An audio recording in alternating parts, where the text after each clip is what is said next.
கிட்டத்தட்ட 471 நாட்கள் சிறையில் இருந்த திமுக முன்னாள் அமைச்சரான செந்தில் பாலாஜிக்கு ஜாமீன் கொடுத்துருக்காங்க.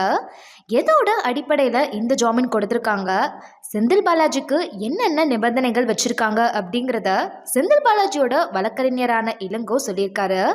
செந்தில் பாலாஜி கடந்த 15 மாசமா வெறும் விசாரணை கைதியா இருந்ததுனால அவரோட அடிப்படை உரிமையை கருத்துல வச்சு உயர்நீதிமன்றம் ஜாமீன் வழங்கியிருக்காங்க அப்படின்னு இளங்கோ சொல்லியிருக்காரு. செந்தில் பாலாஜிக்கு 2 பேர் 25 லட்சம் ரூபாய் ஜாமீன் உத்தரவாதம் வழங்கணும் அப்படின்னும், திங்கட்கிழமையும் வெள்ளிக்கிழமையும் அமலாக்கத்துறை அலுவலகத்தில் கையெழுத்து போடணும் அப்படின்னும் நிபந்தனை வச்சிருக்காங்க.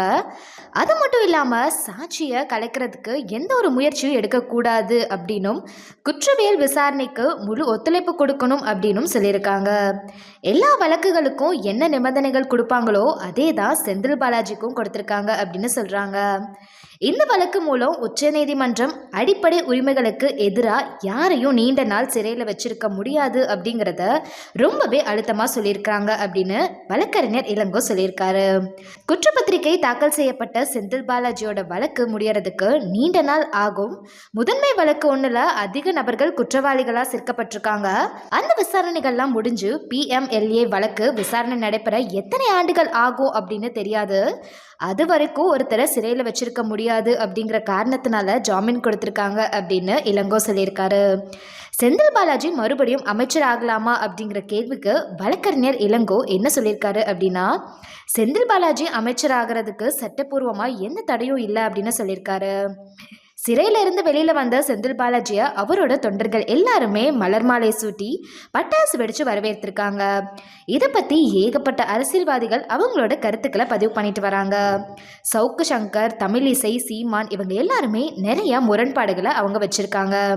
அதில் தமிழிசை என்ன சொல்லியிருக்காங்க அப்படின்னா, செந்தில் பாலாஜி எதிர்கட்சியா இருக்கிற வரைக்கும் ஸ்டாலினுக்கு அவர் துரோகியா, இப்போ அவர் கட்சிக்கு வந்ததும் தியாகியா? அவர் என்ன சுதந்திர போராட்டத்துக்காக போயிட்டு வந்தாரு? சிறைக்கு தானே போயிட்டு வந்தாரு. முறைகேடு செய்யறதுல உறுதியா இருந்தவரை சிறையில் உறுதியா இருந்தவர்னு ஸ்டாலின் சொல்றாரு. இது வெறும் ஜாமீன் தான், விடுதலை இல்லை அப்படின்னு அவங்களோட கருத்தை சொல்லியிருக்காங்க. இன்று தமிழகத்தை பொறுத்த மட்டில் எந்த உணர்வும் எதுவும் பிரச்சனை இல்லை. ஊழல் செய்துவிட்டு சிறையில் இருந்து வந்தால் அவர்கள் தியாகிகளாக மாறிவிடுகிறார்கள். இன்னைக்கு காலையில் பார்த்தீங்கன்னா செல்ஃபி எடுக்கிறாங்களாம் அவர் கூட. எங்கே போய் சொல்றது இதை? அதாவது ஜாமீன் தான் கிடைக்கப்பட்டிருக்கிறது, விடுதலை ஆனதை போல கொண்டாடி கொண்டிருக்கிறார்கள். எல்லாவற்றிற்கும் மேலே பொய் வழக்கில் இருந்து விடுதலை ஆவேன்னு சொல்றார். யாரை சொல்றார்? செந்தில் பாலாஜி பொய் வழக்கு போட்டது அப்போ தமிழக முதலமைச்சர்னு சொல்றாரா? ஆக இதை தெரிந்து கொண்டே முதலமைச்சர் அவர்களும் தான் போட்ட வழக்கு தான் பலமுறை குற்றம் சாட்டியவர் என்று இல்லாமல், சீமான் என்ன சொல்லியிருக்காரு அப்படின்னா, தமிழ்நாட்டில் திருடுறது, லஞ்சம் வாங்குறது, கமிஷன் அடிக்கிறது, கள்ளச்சாராயம் விற்கிறது இதெல்லாம் தியாகமாக கருதப்படுது. அதிமுக ஆட்சியில் திமுக தொடர்ந்த வழக்கால தான் செந்தில் பாலாஜி கைது செய்யப்பட்டாரு. அவரை சிறைக்கு அனுப்புனதே திமுக தான், இப்போ வரவேற்கிறதும் திமுக தான். அவரை அமைச்சராகவும் ஆக்குவாங்க. அவங்க கட்சியில் இருந்தால் தியாகம், அடுத்த கட்சியில் இருந்தால் அது ஊழல் குற்றமாக மாறிடும் அப்படின்னு அவரோட கருத்தை பதிவு பண்ணியிருக்காரு. நம்ம நாட்டில் எது தங்கச்சி பரபரப்பு இல்லை? லட்டு பரபரப்பு, சிலேபி பரபரப்பு, அப்புறம் இது பஞ்சாமிர்தம் பரபரப்பு, அப்புறம் பிணை கிடைக்கிறது பரபரப்பு. அது பரபரப்புக்கு பஞ்சமாக இருக்குது. அது அந்த திருடுறது, கமிஷன் வாங்குறது, லஞ்சம் பெறுறது, டாஸ்மார்க் சரக்கை கூடுதலாக விளை வச்சு விற்கிறது, 10 ரூபா கூட்டுறது, நேரம் கணந்து விற்கிறது, கள்ளச்சரக்கு ஓட்டுறது, இதெல்லாம் தியாகத்தில் வருது. உங்களுடைய தியாகம் போட்டுறது இதில் என்ன நீங்கள்லாம் தான் சொல்லணும். இதை நீங்கள் அண்ணனே பேச வச்சுக்கிட்டு இருக்கிறீங்க. இந்த கொடுமையெல்லாம் என்ன வந்த உடனே அதில் பாருங்கள், அவர் அமைச்சராவதில் எந்த தடையும் இல்லை என்று சொன்னால் நான் அமைச்சராக்குவாங்க. இந்த வழக்கை உங்ககிட்ட கேட்குற அண்ணன் மனச்சான்றோட பதில் சொல்லணும். இந்த வழக்கை போட்டது யார்?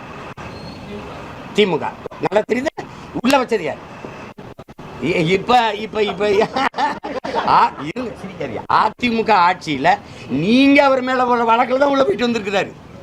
உள்ள போங்க அப்புறம் வாங்க. இது என்னது? நீங்க அனுப்புனது நீங்க தான். இப்போ வருக உங்க தீர செயல் வீர செயல். உங்க கட்சியில இருந்தா வீர தீர தியாகம் ஆயிரும், அடுத்த கட்சியில இருந்தா அது ஊழல் குற்றச்சாட்டாயிரும். அவர் வரல, பயந்துக்கிட்டு விட்டுருக்காங்க.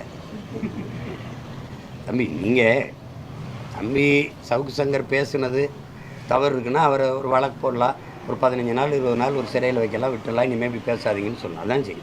கஞ்சா வச்சுருந்தாரு அப்படின்னு. இந்த மாதிரி அடுத்தடுத்து ஏகப்பட்ட அரசியல்வாதிகள் அவங்களோட கருத்துக்களை தெரிவிச்சிட்டு வராங்க. இதை பற்றி உங்களோட கருத்து என்ன அப்படிங்கிறத மறக்காம கமெண்ட் செக்ஷனில் கமெண்ட் பண்ணுங்க. அடுத்த ஒரு சூப்பரான அப்டேட்டோட நான் உங்களை வந்து பார்க்குறேன். தேங்க்யூ.